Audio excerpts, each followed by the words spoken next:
السلام عليكم. وعليكم السلام ورحمة الله. خونا جزائري. أنا من الجزائر. شو اسمك كريم ان شاء الله؟ توفيق صدوقي. منين خويا توفيق؟ شوي دو بلاباس من العباس. الله يبارك من بالعباس. الله يبارك خويا. خويا توفيق شحال راك هنا في امريكا؟ شحال مده هنا؟ قريب 20 سنة. الله يبارك خويا توفيق. شفت الشاسطره الفيلم اللي داروه النبي صلى الله عليه وسلم؟ عليه الصلاة والسلام. واش رايك فيه كجزائري مقيم هنا بامريكا يعني؟ النبي أسمى وأعلى بأن إحنا باش ندافعوا للنبي عليه الصلاة والسلام. النبي عليه الصلاة والسلام دافع عليه الله عز وجل من فوق 7 سماوات. احنا الديوتي تاعنا، احنا الواجب تاعنا كمسلمين ان الاخلاق تاعنا هي اللي ترد عليهم. لازم تكون اخلاق حميده واخلاق والصفات اللي وصى عليها النبي عليه الصلاه والسلام حتى من الاعداء، لان النبي عليه الصلاه والسلام قال له الله عز وجل: وادعو الى سبيل ربك بالحكمه والموعظه الحسنه وجادلهم بالتي هي احسن.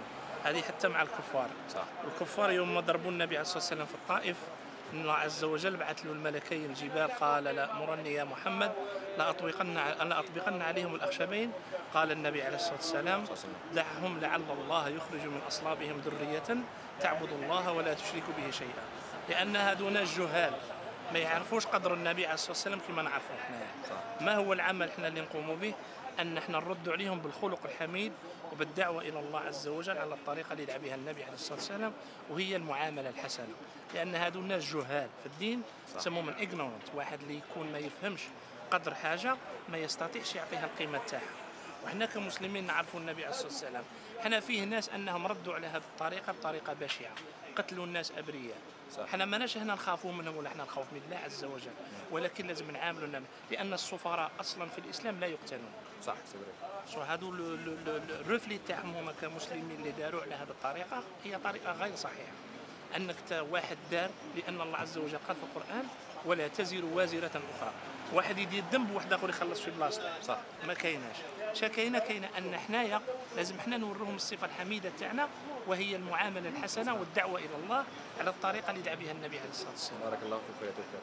آخر سؤال خويا توفيق، باعتبار معرفتك الجالية المسلمة والعربية هنا في أمريكا، نعم، هل شفتهم داروا يعني عمل مفيد من نصر النبي صلى الله عليه وسلم، أو يعني ما رأيك في العمل اللي قاموا به؟ العمل المفيد هي الرد، هي الإنكار من القلب، لأن الأمر بالمعروف والنهي عن المنكر فيه 3 مراحل. أنك تؤمر بالمعروف وتنكره من قلبك ولا بيدك ولا بلسانك. باللسان هي ليس نصرة، أنك تعرف بالنبي عليه الصلاة والسلام والصفات الحميدة عن النبي عليه الصلاة والسلام، وباليد أنك تكتب، ولكن أضعف الإيمان أنك بقلبك تنكر هذا القول البشع.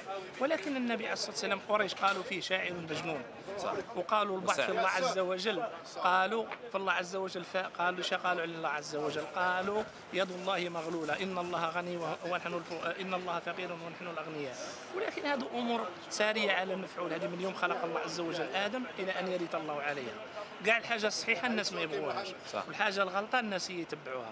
أما الإنسان ربي سبحانه خلق هذه الدنيا ليميز الخبيث من الطيب، والرد على هذا الناس ترد عليهم ولا ما تردش عليهم، أن المسلمين أولا أنهم خصهم يصلحوا أنفسهم.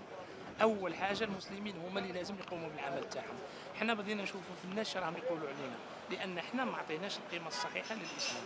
حنا كسفراء في بلدان الغرب ما مثلناش الإسلام أحسن تمثيل، لأن باش تقيم انت في دول الغرب وامريكا لازم يكون عندك الصفات الحميده، وانت مسلم يجي هنا يضل مجمع في القهوه والهضره والقيل والقال. انت حنا كجزائريين هنايا لازم نعرفوا بالثقافه تاع بلادنا، نعرفوا حنا شكون الجزائريين. كاين ربما ناس ما يعرفوش الجزائر. انت مسلم ويخون نورمالمون، لا مسلم وكذاب ما كايناش، ما تجيش. الاسلام لازم عنده واحد الصفات، كاين واحد الاخلاق يتصف بها المسلم. خاطر هنا ثاني هذوك كامريكان تخدم عندهم، من يشوفوك مسلم ومقيم على حدود الله وتتبع الاسلام تاعك يبغوك ويحترموك. بصح لا مسلم وعندك دوبل ايدونتيتي تا واحد ما يديها فيك. بارك الله فيك خويا توفيق، والله احسن اجابه لغايه الوقت. بارك الله فيك. كاين حاجه باينه، الانسان الدين تاعنا سبحانه ربي قال في القران، هذه وخليها تسمع الله عز وجل: إنا نحن نزلنا الذكر ونحن لحافظون. ربي هو اللي يحفظ الدين ماشي حنايا. حنا لازم نخدموا باش ربي يرضى علينا. توفيق، اخر سؤال نسالك خويا، كمسلم هكا جزائري مقيم بامريكا، كي يشوفوك الامريكان ملتحي هكا وتقيم الدين بتاعك هكا، كاين بعض الناس يشوفوها بغرابه، يعني شوف يعني ما هي صعوبه ان تكون مسلم في بلاد اجنبي كما امريكا؟ صعوبه هي انك انسان، اي صعوبه انت تقد تردها سهله بطريقه النظر، كما تشوف انت للمشكله اللي كانت كبيره وتقد تصغرها في النظر تاعك، ربي ييسر لك امرك ويخرجك منها بسهوله. ولا حاجه صغيره وانت تردها كبيره دير مشكله لروحك وديرونجي روحك غير في راسك. بارك الله فيك. شوف اي حاجه في الدنيا كيما انت تاخذها. صحيح. شوف الطريقه اللي تاخذ انت بها، الا كانت مشكله ايمونس حاجه كبيره وانت باغي تردها زعما حاجه صغيره، بينك وبين الله عز وجل وادعي ربك وخدم انت من قلبك باش تنصر هذا الدين حتى ولو بكلمه طيبه. هذا الدين ربي سبحانه ما ينظرش الاعمال للصور، ينظر للقلوب والاعمال تاع البشر. صح. كيش البشر تضيف انسان تظن فيه انت الشر، هو انسان ان الله يعلم ما بين التقى، التقوى يعلمها ربي سبحانه ماشي الانسان. ولكن اونتر بارونتيز لازم كل مسلم يعرف باللي عنده مسؤوليه على العاتق تاعه، لان النبي عليه الصلاه والسلام قال بلغوا عني ولو ايه، كلمه واحده. انت كي تصاحب قاوري ولا امريكاني ما تكذبش عليه وتقول به. كي تصاحبه عارفه باللي انت مسلم، مش يسموك محمد تسموك مايك.